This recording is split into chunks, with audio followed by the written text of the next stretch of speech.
Sir Jeric, magandang umaga sa inyong lahat. May kwento akong ibabahagi. Personal ko itong karanasan. Sir Jeric, dahil sa dati kong trabaho,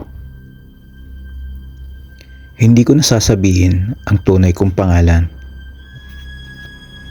Dati akong nagtrabaho sa club. Alam niyo na kung ano siguro ang trabaho ko. At syempre, mga kalalakihan ang customer namin. Yung mga mahilig magpunta sa bahay aliwan. May kinalaman ang dati kong trabaho kung bakit ko naranasan ang nakakakilabot na pangyayaring yun sa buhay ko. Itago niyo ako sa pangalang Ligaya. Nagumpisa ito nang makilala ko ang isang naging customer ko sa club na itago naman natin sa pangalang Dan. Medyo matagal ko na ding siyang naging customer. Nalaman ko na may kaya siya sa buhay at may magandang trabaho. Mabait din ito. Madalas pag nagpupunta siya sa club, ako ang tinetable niya. Nanligaw si Dan sa akin. Ligaya, kailan mo ba ako sasagutin? 45 na siya noon Ialis kita. at ako naman ay 25 lang. Alam ko na may asawa si Dan dahil inamin niya yun sa akin at meron din siyang isang anak. Sir Jeric, sa madaling sabi, sinagot ko si Dan. Kahit pa nga may asawa ito at anak. Wala akong pakialam noon, basta ang nasa isip ko, mahal ako ni Dan. Okay na sa akin yun. Nagsama kami. Kinuha niya ako ng paupahang bahay at doon niya ako binibisita pag may pagkakataon siya. Ayos lang sa akin yung ganong setup namin. Dahil alam ko naman na may pamilya si Dan at nakikihati lang ako. Naging maayos naman ang ganong sitwasyon hanggang sa dumalang ang pagdalaw ni Dan sa akin. Nang minsan dumalaw siya sa akin, inamin niya sa akin na naalaman na ng asawa niya ang tungkol sa aming dalawa.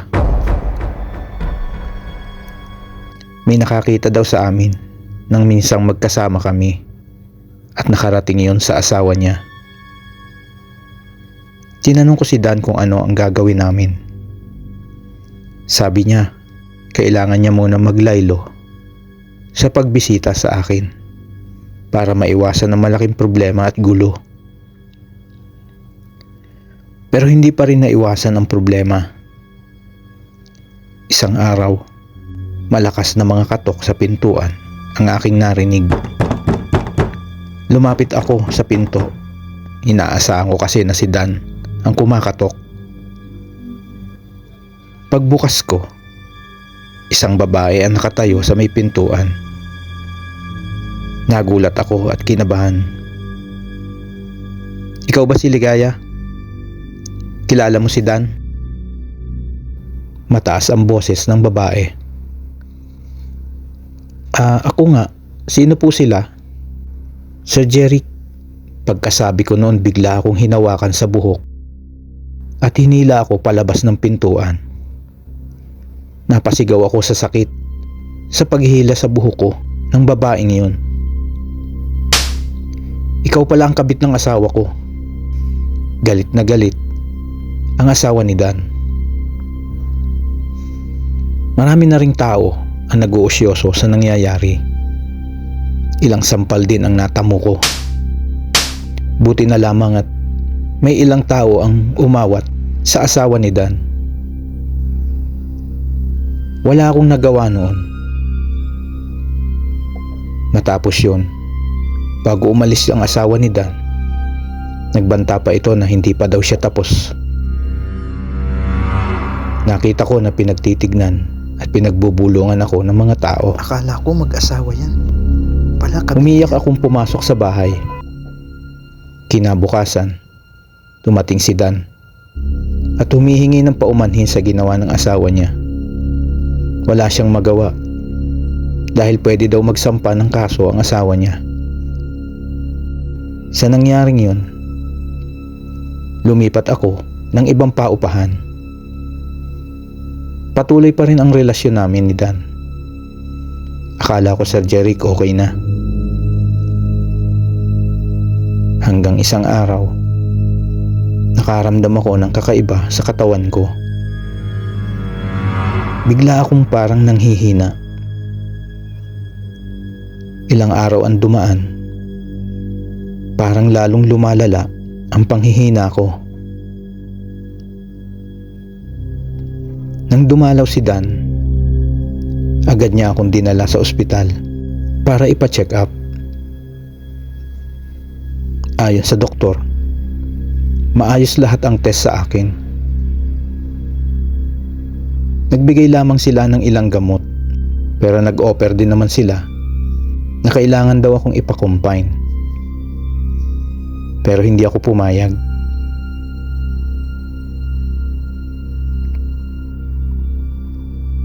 Iniinom ko na lang ang mga gamot na inireseta nila, pero wala namang nagbago. Lumalala ang kalagayan ko at bumabagsak na rin ang katawan ko. Pati ang itsura ko ay nagbago. Parang mas matanda pa ang itsura ko sa edad ko.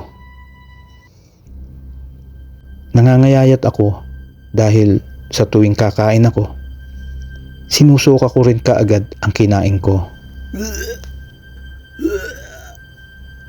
Isa sa mga nakilala ko sa nilipatan ko ang nagsabi sa akin, tawagin natin siyang Ate Rosa. Binibisita ako ni Ate Rosa madalas. Nang muli niya akong dalawin para kamustahin. Ligaya, bakit di mo subukang magpagamot sa albularyo? Baka naman hindi doktor o gamot ang kailangan mo. Para kasing may iba sa sakit mo. May kilala ako na albularyo. Dapat nga noon ko pa sinabi ito. Kaya lang, baka hindi ka maniwala sa ganyang paggagamot. Binigay ni Ate Rosa ang lugar ng manggagamot na kilala niya. Sir Jeric, siyempre gusto ko ring gumaling, kaya kinumbinsi ko si Dan. Pumayag naman ito. Bumiyahin na nga kami sa address na ibinigay ni Ate Rosa.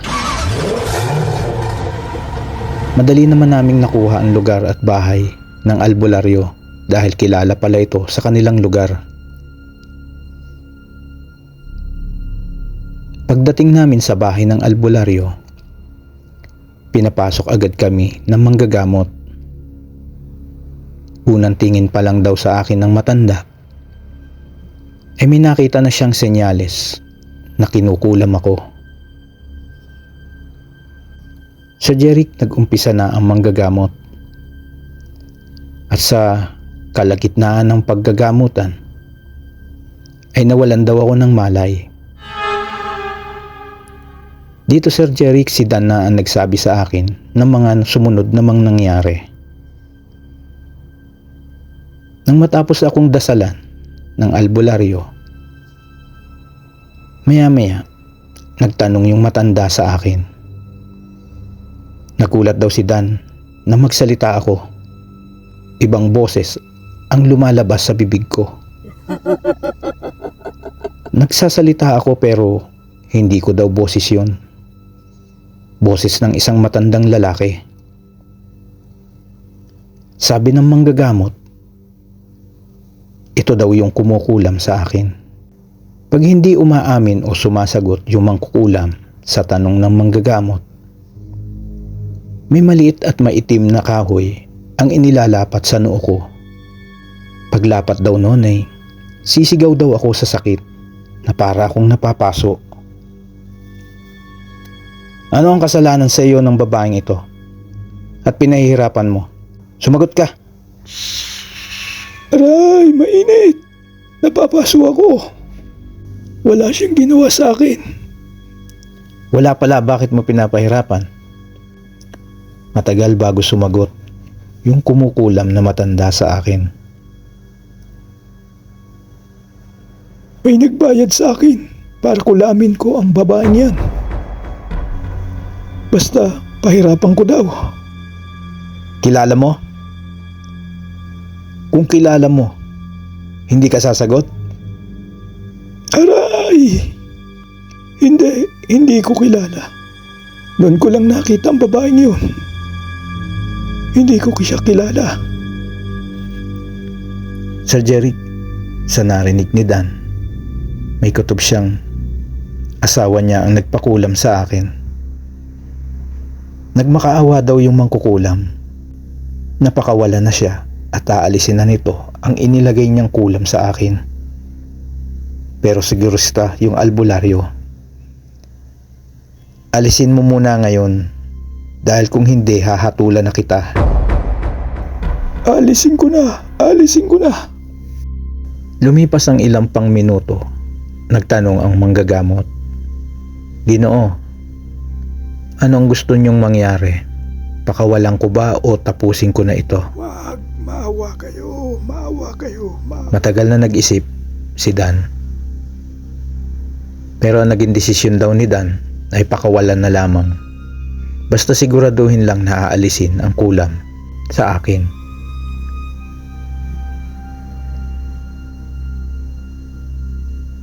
Yung nagpakulam, kaya kong ibalik sa babaeng yon ang kulam na ginawa niya. Sir Jeric, umiling lang si Dan. Sa isip kasi ni Dan, ayaw niyang mawala ng ina ang kanyang anak. At isa rin yung malaking kasalanan. Sir Jeric, matapos yon, lumipas ang mga araw.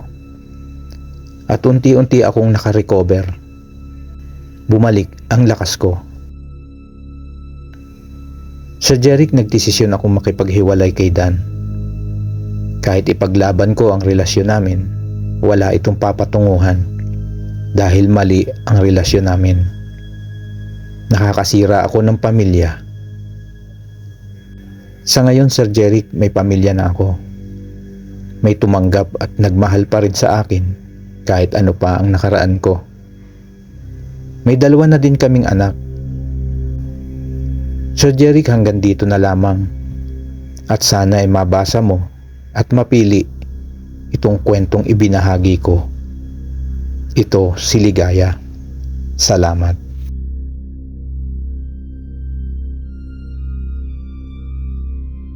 Totoo nga ang kasabihan na ang inggit ay nakakamatay o nakakapatay.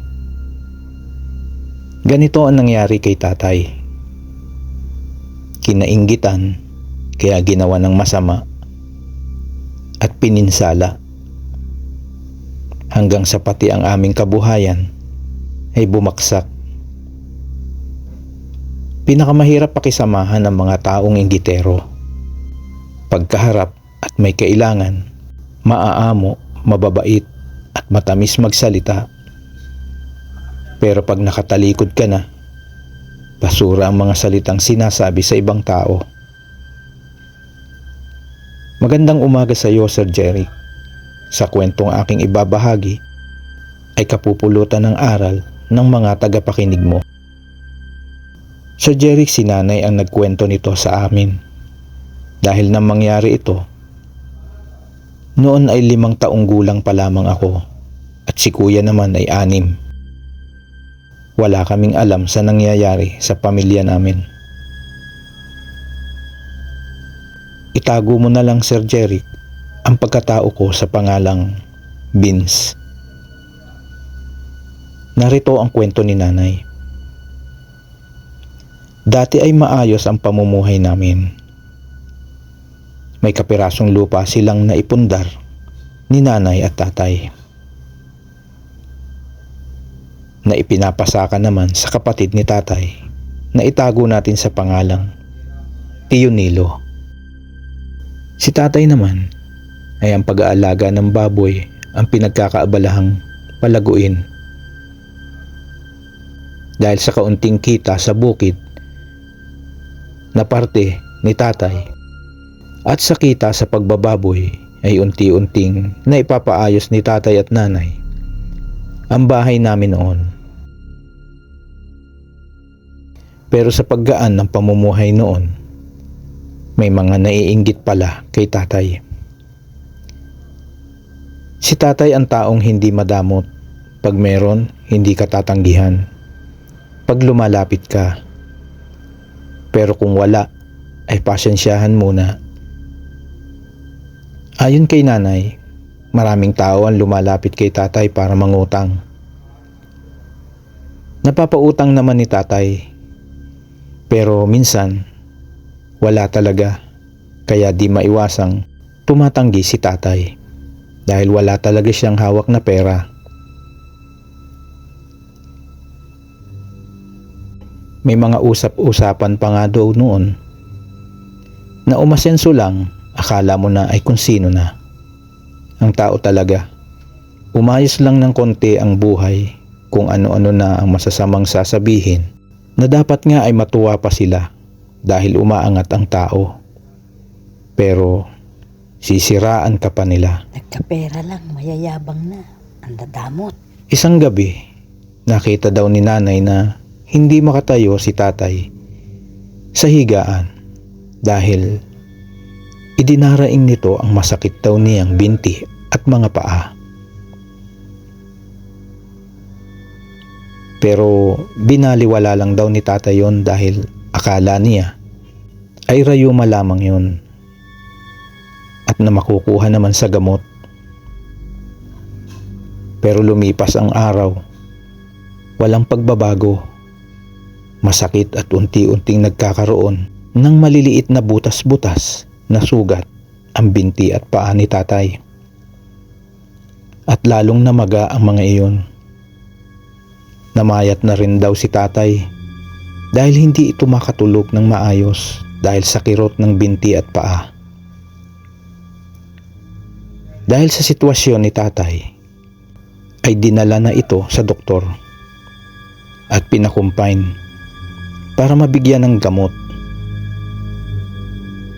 Kami naman noon magkapatid ay kila tiyo at tiya iniiwan ni nanay pag magbabantay si nanay sa ospital. Surgery kahit nasa ospital na ang tatay namin, hindi ito gumaling at nagnanana na ang mga butas sa binti at paa ni tatay.